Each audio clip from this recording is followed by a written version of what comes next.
What's up, guys? Welcome to the podcast, especially yung mga those who have never heard of us. We focus on the PBA, UAAP, Gilas. Yun yung ano natin sa podcast, six-month podcast. Nico here with Mario. Today, we're going to discuss a post-game reaction of the Rain or Shine Lasso Painters versus the Magnolia Hotshots in what was I would say it's a controversial game. Let us know kung you agree or if hindi, comment lang kayo. Pero ikaw, Mario, like after ng game na yun, so pinanood ko siya ulit and I was like, nice to see Aaron Fuller back. Pero grabe yung calls ng overtime, no? In a way, gets ko yung galit. Galit or Yeah. hindi siya galit eh. Gets ko yung Oo, frustration ni Coach Chito na they wouldn't have fouled they if wouldn't na-call have yung fouled. goaltending na yun. Which is Yeah. valid. Yeah, 100%. Okay, ganito yun. First of all, good morning, everybody. Sorry if I'm kind of sabog as shit right now. Kind of just woke The up. same lang tayo, kakagising ko, mag-work ko. That's why I'm in a cap, by the way. Same tayong dalawa. Uh, anyway, so what were we talking about? Okay, so here's how I saw it. First of all, yes, I think quite controversial. Kasi, goaltending talaga. Yun, goaltending talaga. At Goaltending least, talaga. they got that right, di ba? Pero, they, Magnolia fouled with the knowledge na hindi siya goaltending, di ba? Mm. Siyempre, the play continued. Alam nga naman, they'll stop play for the goaltending, di ba? Mm. Alam nga they'll stop play if it's a live ball situation, especially if the initial call was not goaltending. Pero ang hirap doon kung ikaw yung Magnolia. Kasi, ano magagawa mo? Let's say, in that scenario, anong gagawin mo? Sige, papayag, you'll just wait for the officials themselves to stop the play para maka-review. Hindi. Kailangan mo You talaga gotta i-stop play. the You gotta clock. go, play on. Play on ka eh. Yeah. Kasi there could be a fast break. Kung tumigil lahat kayo doon, hindi Yeah. titigil ng ref yun. Di ka na yun. Exactly. Tapos, there will be people who may magsasabi na, bakit? Kung madaya yung refs, bakit di nila, dapat nag-technical sila kay Coach Chito. Pero you guys need to understand din na hindi ganyan magre-react si Coach Chito kung, first of all, tama yung tawag dun sa goaltending, and second of all, yung free throws na binigay sa Ross, sige, foul is a foul. Alam naman natin yun. Di naman natin babawiin yun. Foul naman talaga yun. Kasi, um, they really did foul on purpose. Pero they wouldn't have fouled in the first place, di ba? Yan yung mahirap. And not to take away anything from Ross. Ross played a very good game, di ba? Especially that bad man, Aaron Fuller and Andre Karakot. I mean natin o hindi. Ross played a very good game talaga to Mind be you, fair. Mario, with a corneal tear, Aaron Fuller, fucking played, But I thought nag-ano, he can't play, pare. ang daming, so he said post-game, ang daming lubricants na nilagay, may mga ano yun, anti-pain meds talaga. Bro, that's So, so unsafe. I'm talagang ano so talaga. sorry. That's so Hindi sabi ni unsafe. Mika, like, yeah, pwede niya gawin, what if ma-poke siya ulit, edi patay na. Sabi niya, so, ano na talaga yun, discretion na ng team. Discretion na ng team na okay, wala ka na feel na pain. And what if maano ka na naman dyan? That's another story. Pero thankfully, No, he lived thankfully, to nothing fight bad another happened, day. diba? Oo, kasi what if matamaan na naman siya? Yeah. Sabihin natin from the side Thankfully, nothing naman. bad happened. Yeah. Eh, nasa Ayun. loob pa siya naglalaro. Eh, di ba Totoo. pag Di inside naman the siya. paint, lahat na ng kamay nandun eh. So, but Dami yeah, mo nga he had a sabi. double-double. Yeah, dude. Yeah, Ross played a good game talaga. It's just Mm. that we can't, the game will be marred by controversy. Kasi nga, It is, it is. that is a goaltending violation. If it had been called, siguro Magnolia wouldn't have fouled. Yun yung totoo. Would have been a play on. And sige, we have to also bring up na Magnolia at the end did not handle it well. I think na ano na rin sila at that point. Yung They were emotion, too in-approach they yung were too technical committee frustrated na. after. Yeah. Oh After ng yeah. game. Kitang-kita mo galit si Paul Lee, galit si Coach Galit. Chito. Gets ko naman, gets ko rin. Lahat ng Guess ko ginawa nila talaga. valid. Oo. Yeah. Pero at the you still had a chance if you're Magnolia. We're not gonna say you didn't have a chance. Um who was the one they sent to the free throw line? Gian Mamuyak only made one free throw. Yeah. Gian, Only made yeah, one free Mamu throw. was starred na rin. Like, he was Yeah. missing his free throws. And He made may one. openings. Yeah. Meron pa rin opening. Totoo. If you rebounded the ball, you're only down one and you have a shot to win the game. Second from there, if Jabari Bird didn't throw the ball straight to John Clarito on the inbound, Nagagawa ko doon. Oh, bakit nakidyan? you still have a Nag-deliver. chance to win the game. Oh. Alam mo yun? So, Magnolia also still had its chances at the end. We have to say that also. Ayun nga lang, it shouldn't have reached that point. Yun yung masasabi natin. Other than that, quick shout out to Zave Lucero. Oh my goodness. For the, that was 98-94. Fourth quarter yun, di ba? Akala Yeah, ko, yeah. papatayin ko na yung Pilipinas live app ko eh. Sabi ko, okay, I think Ross na to. Then biglang, save Lucero from Oh, four. Sabi ko, what the fuck? ang ganda pa ng ginawa niya. Fake handoff into the three. My Oo. goodness. It was so good. It was so good. Into the four, I'm sorry. Shout out to him. He's actually, I think, becoming Magnolia's best player right now. Uh, I Yes. I think right now he's been Shooting up yeah. right there. Ibang klase si Zave, ibang klase I si think Lucero I talaga. think ano siya, like the Rookie ba yan? season No, started. sophomore na to. Sophomore na siya. He's Soft. considered Like sophomore. Northport yun. Anyway, um, how do I say this? I think at the start of the season, kita naman natin na he was still adjusting to Magnolia. Mm. Diba? He wasn't really able to play that well. But now in the playoffs, he's becoming a go-to guy. He can defend. Not can. He has been defending. He's a 6'6 wing. Very Yeah, rare. He he plays in the has been perimeter. defending the Most best. guys his size, nasa paint. But he's Yeah, not. he's been defending Aaron Fuller. If he needs to switch, he's been defending Kane Chongson or Bo. He's been defending very well. He's been scoring very well. Kaya talagang shout out sa kanya. Absolute baller. 2-1 series right now for Ross. Again, I want to Are you remind sticking? people. Go, I go, want to go, go, go. remind people. Nico and I did say that we think Mags wins in 4 But with the with the, understanding, yeah, please, understanding yeah. that Mr. Aaron Fuller was not going to play anymore. Oh, Now that he it is, changes again. It changes it again. the thought process has to kind of change a bit. Um, I don't know where I want to lean toward right now. Sige, Not gonna go. Go make your early, kasi lang. Sige. ah, Nahirap. Sige, go. Finish your point muna bago tayo Like, anything, baka sa end ng episode, para malaman nila, sa end ng, natin, sa end ng recording na to natin sabihin yung final prediction natin on where it yeah, goes from here.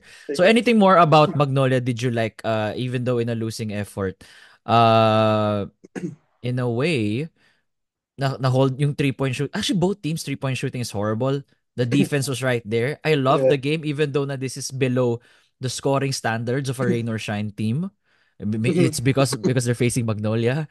Kasi Magnolia is a top 3 team when it comes to Yeah. defense. And Jabari Bird is still like Jabari Bird is despite good, that man. turnover, he's so good. KD na Jabari Bird is good. KD, he plays like KD. Ito I na naman like it. tayo guys ha. Pag sinabi namin plays like KD, hindi namin sinasabi Kevin Durant siya. Oo. Sinasabi namin yung play style, plays like. Oo. Oo. Tsaka Yun ano lang, po, na-explain ko lang. di po kami di cut na. Di po kami tao ng MVP po. Sa totoo lang, Free agent. Kung may if you gusto. guys know, kung alam nyo lang kung ano yung sinusupport kong team, you will never say. Di ba sinabi mo ra? Like Kasi I sinabi, said it from the start, I've Hinebra fan, always been a Hinebra Hinebra fan si fan. Mario. Oo. Hinebra fan si Mario. Ako Yeah. employed lang ako na NLEX, pero kami, yung What we say yung on the champion podcast, prediction nga namin. Ako sa yeah. SMB nga eh. Kaya parang, in a way, Yeah. for us, it's still it's still my podcast. It's our podcast. We still Yeah. like to, like whatever we see, whatever we observe, yun yung sasabihin namin. It's not Yeah. like, we're We're saying not trying to be biased. Plus, to be fair, I don't know what in the world we said that was biased towards Ginebra. If okay, anything, may nagsabi na ano. we were supporting Ginebra. May isa nagsabi, bias ako sa Hinebra. Bias tayo sa Hinebra. May isa nagsabi, bias tayo sa TNT. May isa nag-bias tayo sa Meralco. Sabi ko, pumili kayo ng team. Hindi pwede lahat kayo bias. Guys, the reality is we're not biased towards anyone, I think. We just like the game. We just like yeah, the we league. love the game. We just love the league.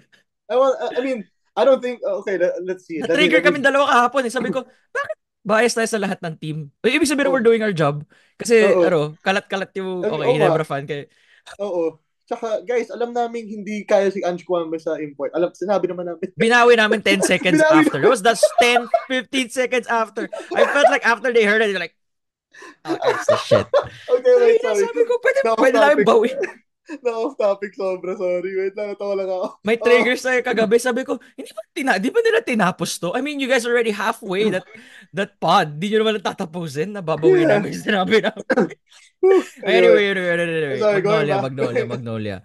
Going back to the Magnolia. Going back to the Magnolia Ross thing. 2 for 12 pala si Mark Baroka. He was 2 for 12. Bad game si Mark. Bad game naman talaga si Mark. Even free throw wise, Mark wasn't shooting his free throws well. Two I for think four. yeah. So again, Magnolia had their chances talaga, guys. Magnolia had their chances. Ross played a very good game. Especially that Jonard Clarito. Clarito, Karakut, and Aaron Fuller all played a very good game. So we're not gonna say na di nila deserve yung win. Deserve nila yung win. We just wish it didn't come in the manner na it came, na sobrang, how do we say it? Na sobrang controversial in this sense.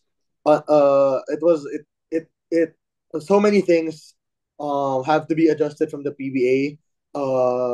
I don't want to say I wish they would come out with a statement of some sort. I don't think they're gonna release Explain. a statement. I don't I think they're don't gonna think. release one either. But then Kasi like sometimes ano na yun eh. Human error na yan eh. Like, you see how hindi, doon sila aasa, Mario. I'm not saying, di ko binibigyan ng excuse yung yeah. referees. I'm just saying how the PBA would think of it. Yeah. Sorry ang bilis ng play. Kasi, we Ang saw it hira. nung ni-replay eh. Kasi pinakita Yeah. sa lahat eh. Doon ko lang nakita na, shit, goaltending nga. Pero nung Goaltending real talaga. time, mukha siyang chase down eh. Hindi. Actually, in real time, I thought it was a goaltend also. No, at yung sa angle ko, no, proper ko. Kasi I was driving eh. So I was watching, Ah, sabi ko, okay, mukhang block. Pero nung nakita ko nagwawala sila sa gilid, sabi ko, ay puta, mukhang goaltend ano yun. to goaltend ata to So, See, and then when to they show the me, slow-mo, sabi ko, shit, tumama sa board muna bago yeah. na pin down. So, Okay, let's talk about it like this. In these scenarios, what's the proper fix? Sige, aminin natin may human error talaga ang mga referees. wala, hindi That naman those things maayos will yan. happen. Live on Pero, ka na. Move on to the next hindi. game. I mean, hindi. I'm talking about in that play. In that play. I don't think we can say na Ross should have gotten those free throws in a normal scenario, di ba? Oh. Because they wouldn't have fouled, di ba? Then yung sasabihin natin. Ang hirap kasi walang genuine fix for this scenario. Gets ba?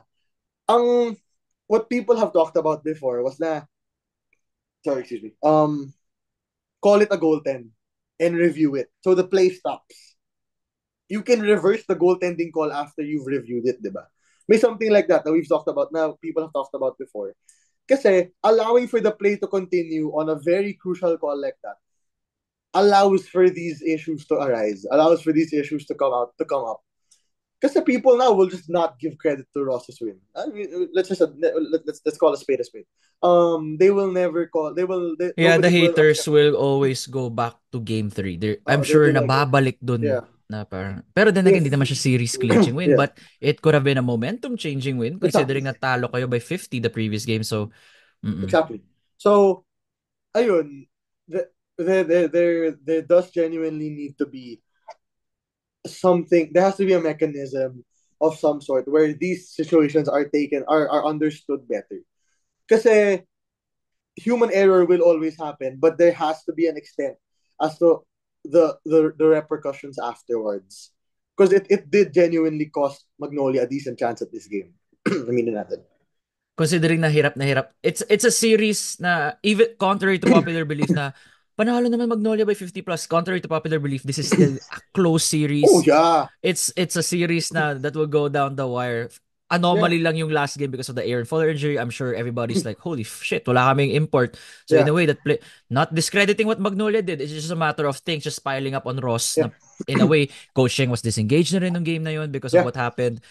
I'm talking about the game 2 and then approaching game 3. This is how we're gonna expect the games moving forward till game 5. yeah. If umabot man ang game 5. Okay. I want to ask a question to you. 9 games ba yun, di Coach? Hindi, feel ko talaga na over. Kasi pag mata bro, very delicate yung mata. But So in a yeah. way, So di you ba sabi think niya parang nabulag daw? yeah, Technically, mabubulag ka sa first initial tear eh. Like yung no, wala I pa mean, mga drops and everything. sorry, what I'm trying to say is, do we think na he knew from the start na makakalaro si Aaron I Fuller? don't know. Hindi ko alam. He just said na oh he wasn't going to play. Hindi Do ko we alam. Is think Coach this should Cheng have been known the for record? mind games? Coach Cheng knows how to play To a would certain you extent, say? yes, I think so.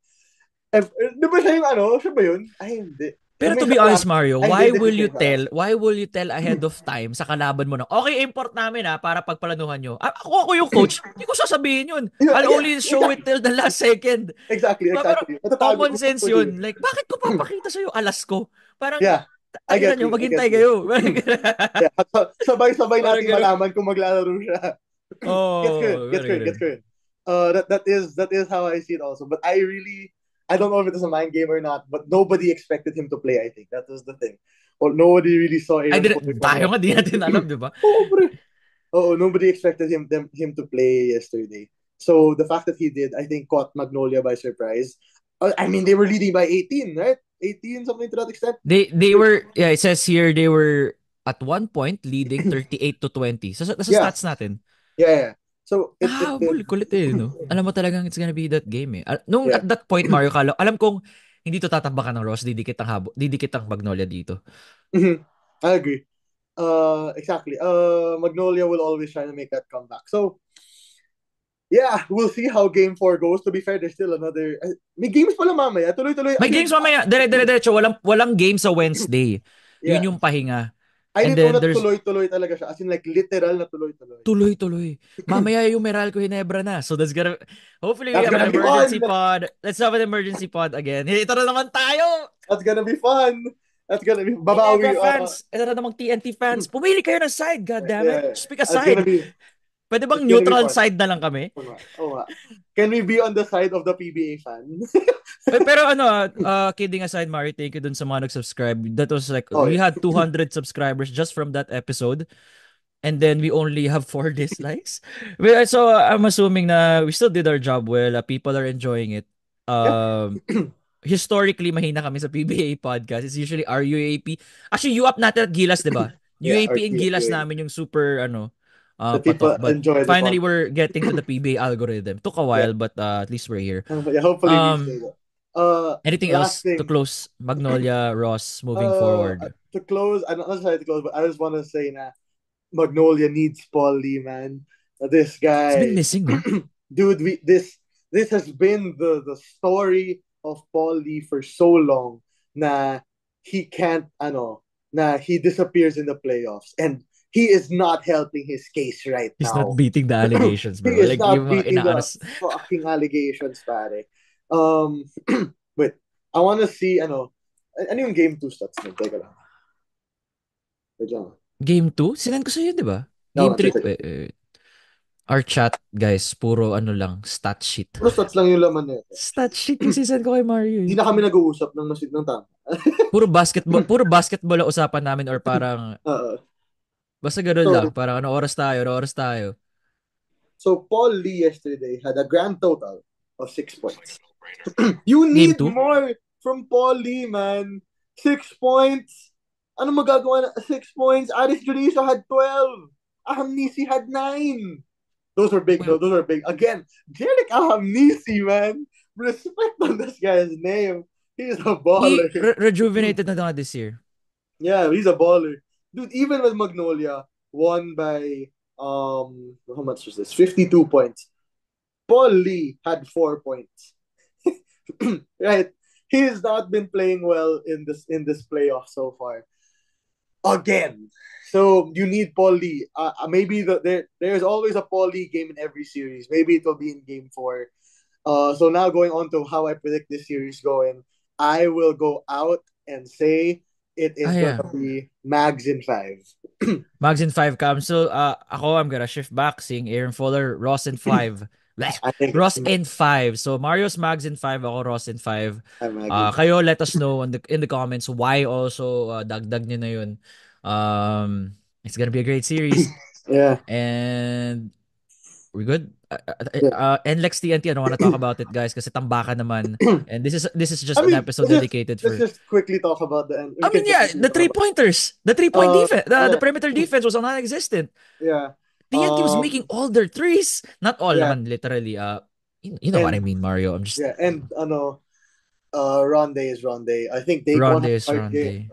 I think they put Ronde on Daquan the whole game yesterday. Am I wrong? Actually, they did. Right? I think that is what that is the big difference. Is that Ronde became the primary on Daquan Jones. It was no longer what's his name? It was no longer Glenn Cobuntin. It was really Who had a career game 5-for-5. Shout from shout 3. out to Glenn Cobuntin, Oo, shout out. Fantasy God yan, man. Hindi na siya pagod Nasa, eh. Wala na yung yeah, attention niya kay Daquan. So he's like, yeah, score.